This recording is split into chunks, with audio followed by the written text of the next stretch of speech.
আজ শ্রী শ্রী মায়ের বলা কিছু কথা আমরা শুনব। মন্ত্র নেওয়ার প্রয়োজন কি?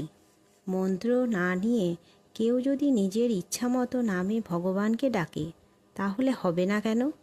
স্বামী অরূপানন্দের এই প্রশ্নের উত্তরে মা বলেছেন, মন্ত্রের দ্বারা দেহশুদ্ধি হয়।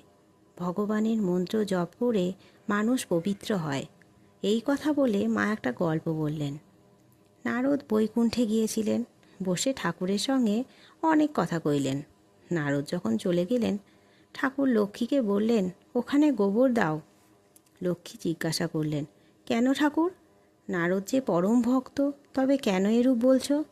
ঠাকুর বললেন, নারদের এখনও মন্ত্র নেওয়া হয়নি যে। মন্ত্র না নিলে দেহ শুদ্ধ হয় না। অন্তত দেহশুদ্ধির জন্য মন্ত্র দরকার।